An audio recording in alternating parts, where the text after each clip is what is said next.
Sir, बहुत shocking news है sir. उस बच्ची के पास से जो केमिकल कंपाउंड्स मिले वो लोकल बॉम्ब बनाने में यूज किए जाते हैं। व्हाट? जी सर। और सर, जिस बच्चे की में लाश मिली थी उसकी पीएम रिपोर्ट आ गई है। उस बच्चे की बॉडी पर चाकू जैसे धारदार हथियार से 3 बार किए गए थे। धारदार हथियार की वजह से उसके इंटरनल ऑर्गन बुरी तरह से डैमेज हो गए और जिसकी वजह से उसकी डेथ हो गई। पता चला बच्चा कौन है? जी नहीं सर, लेकिन उस बच्चे के कपड़ों पर बारूद के बहुत ज्यादा ट्रेसेस मिले। हो सकता है ये बच्चा किसी माचिस बनाने की फैक्ट्री में काम करता हो या फिर पटाखे बनाने की।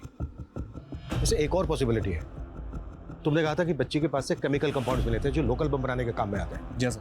मैं श्योर तो नहीं हूँ, लेकिन हो सकता है इस बच्ची का और जिस बच्चे का मर्डर हुआ इन दोनों का आपस में कोई कनेक्शन है। लेकिन सर, यार राजस्थान में कोई बॉम्ब क्यों बनाना चाहेगा? चल फटाक से कर इसको। कादर भाई, वो बच्ची पुलिस के पास है। वो मेरा माल वाला बैग लेकर भी भाग गई है। वो बच्चे ही मुझे चाहिए, किसी भी कीमत पे पुलिस हम तक नहीं पहुंचनी चाहिए। दिल्ली इतना बड़ा है, इसका घर कहाँ पे होगा कैसे पता चलेगा? लड़की मैं की जगह हम कह के बात कर रहे थे। हो सकता है ये यूपी बिहार में कहीं की। एक काम करो, यूपी बिहार और दिल्ली के पुलिस स्टेशन में इसकी फोटो सर्कुलेट करो। बच्ची ने कहा कि भुट्टे का मकबरा। मजाक कर रही होगी सर। हो सकता है, लेकिन ये भी तो हो सकता है कि बच्ची कुछ कहने की कोशिश कर रही हो। इसके बैग में जो सामान था किसका था पता करो, वो लोग बहुत डेंजरस हो सकते हैं। अच्छा, ऑटो वाले ने इस बच्ची को जहाँ से पिकअप किया था उस रूट पे घुमाओ, हो सकता है अपना घर पहचान ले। ठीक है सर।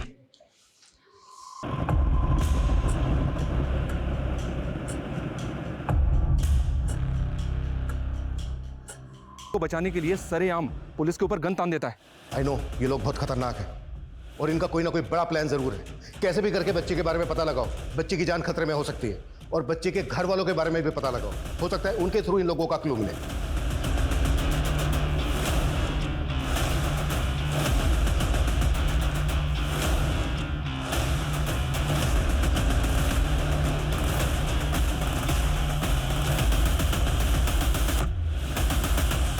सर, भुट्टे का मजार तो नहीं, लेकिन एक जगह मिली है, लॉर्ड कॉर्नवालिस टूम, गाजीपुर। भुट्टे का मजार, श्री कॉर्नवालिस टूम। ये लड़की दिखने में लोअर मिडिल क्लास की लगती है। हो सकता है ये लड़की इसी एरिया के आसपास कहीं बस्ती में रहती है। मनीष, तुरंत वहां की लोकल पुलिस से कांटेक्ट करो। ये लड़की इस एरिया की बात कर रही है, इस लड़की के घर का पता लगाओ। ये लड़की ऐसे लोगों के कांटेक्ट में है जो बहुत बड़ा ब्लास्ट करने का प्लान कर रहे हैं। उन लोगों तक पहुंचने के लिए हमें लड़की के रूट तक पहुंचना होगा। Okay sir.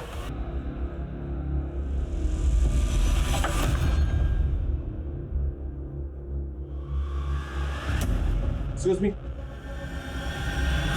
सर, खुशबू अपने परिवार के साथ यहीं रहा करती थी। उसके बाप की एक फर्नीचर की छोटी सी दुकान थी। सब बहुत है। ये कुंदन है खुशबू का भाई, हमारे साथ ही रहता है। खुशबू हमें जयपुर में मिली थी, हमारी कस्टडी में थी, लेकिन वो हमारी कस्टडी से भाग गई।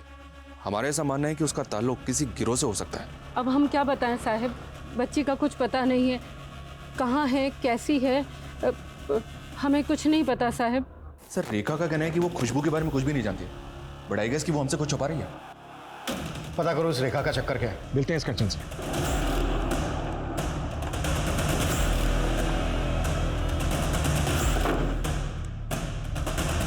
हाँ साहब, खुशबू हमारी बड़ी बहन सुमन की बेटी है। अच्छा, रेखा ने हमसे बताया कि खुशबू अपने बाप के से पहले बच्ची को डॉक्टर के पास लेकर जाओ, मेडिकल चेकअप करवाओ। इतने दिनों से बच्ची रास्तों पर भटक रही है, कुछ भी हो सकता है बच्ची के साथ। Okay sir.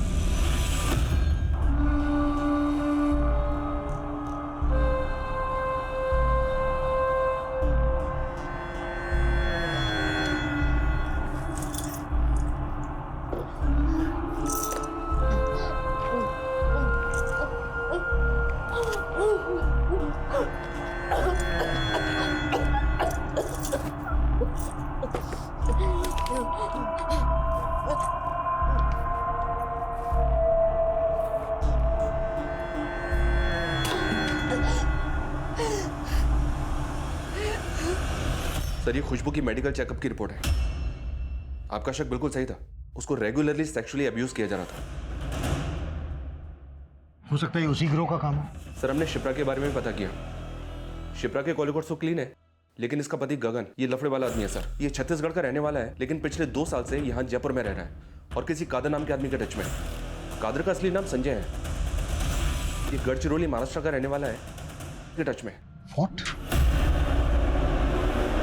किसी भी बच्चे का मन कच्ची मिट्टी की तरह होता है। वक्त और हालात उसे अपने तरीके से आकार देते हैं। किसी भी बच्चे को अच्छा या बुरा कहना बहुत आसान है, लेकिन वो बच्चा ऐसा क्यों है ये समझ पाना बहुत मुश्किल। यहाँ तक कि बड़े बड़े मनोवैज्ञानिक भी कई बार बच्चों के सहज मन की उलझी हुई बातें नहीं समझ पाते। पुलिस जैसे जैसे खुशबू की केस से पर्दा उठा रही थी, उनकी समझ में आ रहा था कि खुशबू ऐसे क्यों बर्ताव कर रही थी, लेकिन अभी भी कुछ सवाल ऐसे थे जिनके जवाब मिलने बाकी थे। सर, खबर पक्की है, गगन और कादिर दोनों घर के अंदर है। तो हमें से कोई भी नहीं बचना चाहिए।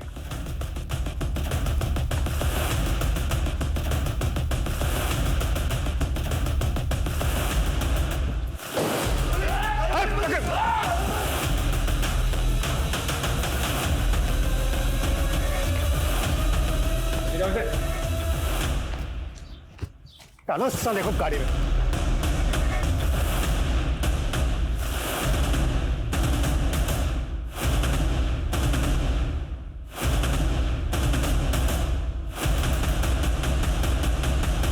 साहब वो खुशबू मेरे घर पर काम कर। हमने ही उन्हें समझाया कि बाप के खिलाफ गवाही ना दें।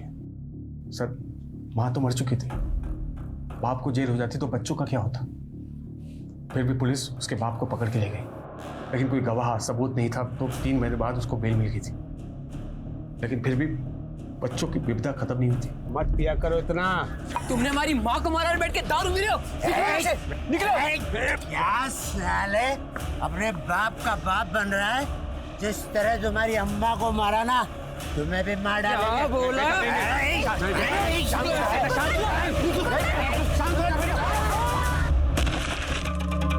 कुंदन को बचाने के लिए हमने पुलिस से बात छुपाई कि कुंदन ने अपने बाप को मारा था। हमने पुलिस को यह बताया कि उसने खुदकुशी कर ली है। सर, खुशबू को बहुत ढूंढा, लेकिन 3 महीने तक उसको कुछ पता ही नहीं चला। और जब खुशबू मिली तो वो कुछ अलग सी ही थी। खुशबू की जिंदगी के उलझे रहस्यों को सुलझाते सुलझाते पुलिस ने न सिर्फ नंदन के कातिलों को पकड़ा और जयपुर में होने वाले विद्रोहियों के हमले को नाकामयाब किया, बल्कि उसके साथ साथ उन्होंने खुशबू की मां सुमन और पिता संतोष के मौत की गुत्थी भी सुलझा ली। अपने पिता संतोष के खून के आरोप में कुंदन को सुधार गृह भेज दिया गया। सर, आपने खुशबू की ये सारी ड्राइंग्स क्यों कलेक्ट की? कल खुशबू की कोर्ट में पेशी है और कैसे भी करके हमें जज साहब को यकीन दिलाना है कि खुशबू दरअसल एक विक्टिम है। खुशबू की इफेक्ट पेंटिंग देखी तुमने? सारी पेंटिंग में बच्ची के शरीर पे कपड़े नहीं है। जी हाँ सर, खुशबू को सेक्सुअली अब्यूज तो किया गया है। उसकी ये ड्राइंग देखी तुमने? इसको देख के ऐसा लग रहा है जैसे बच्ची ये कहने की कोशिश कर रही हो कि कहीं उसे गिद्ध की तरह नोचता है। एक चीज और नोटिस की, ये सारी की सारी ड्राइंग में बच्ची किसी घर में है। हो सकता है ये एक ही घर हो, लेकिन खुशबू कुछ भी बोलने के लिए तैयार नहीं है। हमें कैसे भी करके पता करना होगा कि इस घर का मतलब क्या है।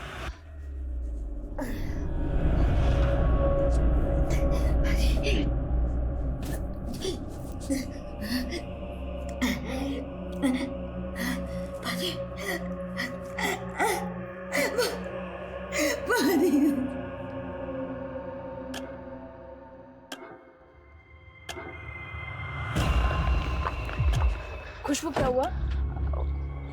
वो क्या हुआ? वो हमको टॉयलेट जाना है। खुशबू, अभी नहीं, कोर्ट की कार्रवाई शुरू होने वाली है। वो लोग आ रहे होंगे बुलाने के लिए। पर दीदी, पैंट में हो जाएगी, बहुत जोर से आई है। खुशबू का है? अगला नंबर उसी का है? सर, खुशबू वॉशरूम में है, मैं बुलाती हूँ। खुशबू, खुशबू, खुशबू। क्या हुआ? सर, खुशबू अंदर नहीं है।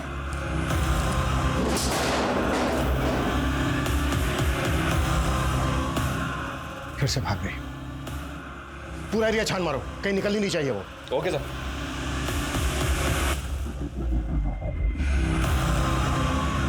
ये लोग ऐसे बच्चों के कंधों पर बंदूक रखकर चलाते हैं। बच्चे किसी भी देश का भविष्य होते हैं।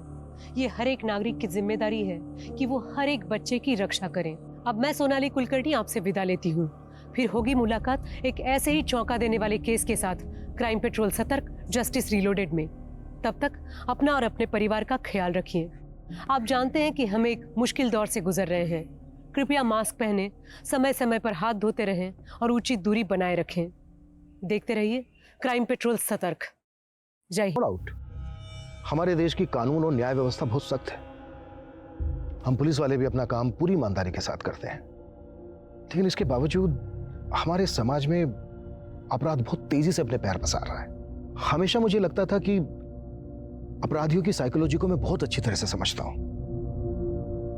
अपने 25 साल के अनुभव के आधार पर मैं यही कह सकता हूं कि अगर आपको किसी शातिर क्रिमिनल तक पहुंचना है तो आपको अपने दिमाग से क्रिमिनल बनना पड़ेगा। I mean, आपको एक क्रिमिनल की तरह सोचना होगा। लेकिन इस केस के अपराधी ने मेरी अपराध और अपराधियों को लेकर समझ पर कई सवालिया निशान खड़े कर दिए। खुशबू, खुशबू, खुशबू। क्या हुआ? सर, खुशबू अंदर नहीं है।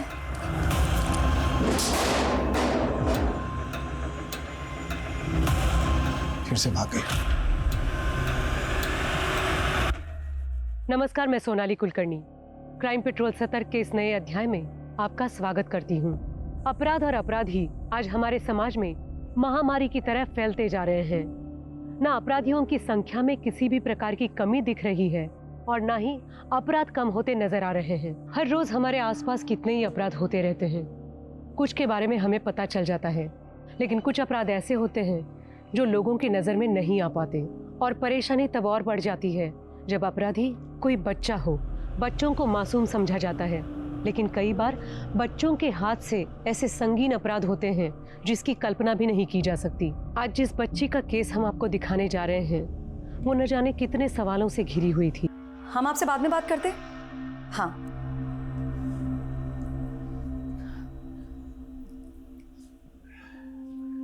सुनिए ना, शाम होने को आई है, खुशबू अब तक घर नहीं आई। मुझे बहुत चिंता हो रही है उसकी। एक बार आप जरा देखकर। वाह, खुशबू खुशबू खुशबू, देखना खुशबू की वजह से कितना तमाशा होने वाला है। पुलिस आएगी और इस खुशबू की वजह से हम सब अंदर होंगे। आज के बाद अगर खुशबू का नाम भी लिया ना, हमसे बुरा कोई नहीं होगा।